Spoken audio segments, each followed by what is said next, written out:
1h e 58 minutos. Edson Silva, já eu faço a sua pergunta, porque agora eu quero falar com você que perdeu um ou mais dentes. Sabia que a falta de um único dente pode prejudicar toda a sua mastigação e a qualidade de vida? Se esse é o seu caso, eu vou te apresentar a solução. Os implantes dentários da Oral Sim. Acompanhe o recado, aperta o biloto, Lala. O tratamento com implante dentário tem inúmeras vantagens para sua saúde, para sua autoestima, para sua qualidade de vida. Com ele você recupera seus dentes fixos e volta a sorrir com liberdade. Ele também devolve a sua mastigação para que você possa comer de tudo sem passar vontade. É um tratamento transformador e vai permitir que você aproveite ainda mais os bons momentos. Quer saber mais? Entre em contato com a gente. Tá vendo? Ó? Então não perca mais tempo. O telefone da Oral Sim, aliás, os telefones da Oral Sim são 0800 750 5571 e tem o 99234 1903. Oral Sim, a clínica mais indicada do Brasil. Muito bem, Roberto Duarte, deputado Roberto Duarte, tem aqui uma abordagem do Edson Silva falando a respeito... Você, autor de um projeto de emenda à Constituição, que foi aprovada, que trata, ele faz aqui um extenso histórico, trata daquela questão dos agentes socioeducativos. Só que, na verdade, não é você que dá a canetada, né? Isso aqui é o problema, né, Roberto? Olha só, Ita, nós apresentamos essa proposta de emenda à Constitucional, aprovada à unanimidade dos presentes na Assembleia Legislativa do Estado do Acre, e agora quem tem que executar, quem tem que cumprir o que determina a Constituição estadual é o governo do Estado do Acre. A cobrança tem que ser feita agora ao governo. Existe uma ação direta de inconstitucionalidade apresentada ao Supremo Tribunal Federal com relação a essa PEC de minha autoria e de todos os deputados que estavam presentes na Assembleia Legislativa, naquele momento, que está em discussão no Supremo. Mas, até o momento, por exemplo, não foi dada uma liminar declarando a inconstitucionalidade. E, até o momento, também não houve o julgamento do mérito dessa ADIM, Ação Direta de Inconstitucionalidade. Então, cabe ao governo do Estado cumprir o que determina a Constituição do Estado. E, agora, a cobrança tem que ser feita ao governador. Perfeito. O Chico Pereira, do Morada do Sol, está te fazendo aqui uma provocação que eu não estou entendendo aqui, Chico. Eu agradeço a sua participação. Ele está perguntando assim, ó, e está deixando um pouco de lado a questão política, pergunte ao nobre deputado se ele votou em Bolsonaro e está apoiando o governo Lula. Porque eu não sei qual foi o motivo que está apoiando o governo Lula. Você votou em algum projeto de interesse do governo? Eu não entendi. Teve alguma matéria no parlamento? E aí? Olha só, Ita, eu desconheço qualquer apoio ao governo Lula nesse sentido. Eu votei, sim, em Bolsonaro. Eu sou de direita, não de extrema direita, sou de direita. Sou oposição ao governo federal atual. Não houve nenhuma votação ainda, mas toda votação que tiver no Congresso Nacional que vá beneficiar a população brasileira e principalmente o Estado do Acre, terá o meu total e integral apoio, independentemente de quem seja o autor do projeto, independentemente se seja do governo federal, mas aquilo que for para beneficiar o povo do Acre e o povo brasileiro vai ter o meu total e integral apoio. E eu sempre tenho dito, e você disse no começo do programa, Itaú, com toda clareza, que nós somos oposição ao governo federal. Eu não entendi a colocação do nosso amigo, mas fico à disposição aqui para responder a qualquer momento ao nosso irmão. Porque uma coisa, Roberto, a gente precisa assim, respeitar o posicionamento do parlamentar, de atuar em qual frente quiser, e acha que aquilo representa o mandato. Claro, cada parlamentar faz essa defesa. Agora, é preciso também saber o chão que você está pisando, né? Você tá no Acre, então aqui a população, a maior parte é pobre, alguns extremamente pobres. Então, assim, como é que você vai votar em projetos, por mais que sejam feitos por um governo que você discorda, mas como é que você vai votar contra? Nunca. Aquele projeto que for beneficiar a nossa população do Acre, aquele projeto que for beneficiar a população brasileira, vai ter o nosso total e integral apoio. principalmente, como você acabou de destacar, nós precisamos, como deputado federal, trazer o maior volume de recursos que visem a melhorar as condições de vida da nossa população. E aonde nós tivemos que buscar o governo federal para ter esse apoio, para ter essa ajuda para a nossa população, nós vamos estar presente em todas elas. O Luiz Carlos da Vila Acre, a reincidência criminal está próxima de 70%. Eu não Perfeito. sei, a potencializada, facilitadas pela própria justiça com as audiências de custódia que ele está ironizando aqui, colocando como audiências de solturas. É isso mesmo. O que o senhor acha disso, já que é um advogado? Veja bem, existem alguns projetos já em tramitação na Câmara Federal e no Senado Federal para a extinção da audiência de custódia. Nós estamos observando, e você colocou muito bem, meu amigo, que a reincidência é muito grande na criminalidade. E a reincidência é uma coisa, a audiência de custódia é outra completamente diferente. Nós devemos, sim, pôr fim a essa audiência de custódia, porque entendemos que hoje ela não está sendo boa para o país e para a nossa população.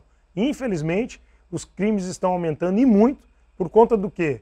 Por conta que a nossa população hoje, como eu disse anteriormente, é extremamente pobre ou pobre e acaba sem a oportunidade de geração de emprego e renda para sustentar a sua família. O que acontece? Acaba caindo na marginalidade, não tem outro jeito. O que nós precisamos, enquanto poder público, é criar oportunidade para que as empresas gerem emprego e renda e riqueza no nosso Estado. Nós precisamos desenvolver o Estado, mas que as empresas, que a iniciativa privada não seja atrapalhada pelo poder público, para que elas possam gerar emprego e renda à nossa população. Boa tarde, Itaã Roberto. Queria parabenizar o deputado que, diferente de outros parlamentares do Acre, que estão cegos e não saíram do palanque. O Acre é dependente do governo federal e um parlamentar daqui não pode ser contra só por ser. Assim que tem que ser. Francisco Pâncio está te elogiando aqui, está te fazendo esse reconhecimento. O Pâncio, a gente tem várias discussões ideológicas e tudo mais, mas a gente sabe, Pâncio, que precisamos votar naquilo que é bom para o nosso povo. Nós temos que trabalhar lá em Brasília pensando na população acreana e na população brasileira. Tudo aquilo que for para beneficiar a população vai ter o meu total e integral apoio. Aquilo que nós tivermos que criticar, nós vamos criticar com toda a dureza que sempre atuamos como vereador, como deputado estadual e agora como deputado federal. Forte abraço, irmão. Boa tarde, Itaã. É no momento de crises e tragédias, como aqui estamos vivendo, que percebemos a importância do Estado. Perfeito. O senhor, como deputado de direita, defende uma diminuição do Estado? Existe alguma incoerência no discurso e na prática? O professor Farias está perguntando. Olha, professor, obrigado aí pela colocação e a oportunidade de lhe responder isso. Não existe nenhuma incoerência. O Estado, ele não pode abranger tudo como quer o comunismo. Mas a gente que defende o liberalismo e que entendemos que o Estado tem que ser menor e gerando oportunidade de emprego e renda para a nossa população. O que eu quero dizer com isso é que o Estado não vai conseguir abraçar todo mundo dando oportunidade de emprego e renda. O que nós precisamos quando falamos de um Estado liberal é que as empresas, que a iniciativa privada tenha a liberdade para gerar a oportunidade de emprego e renda à nossa população. O Daniel, ele está fazendo aqui uma abordagem, queria reforçar isso aqui.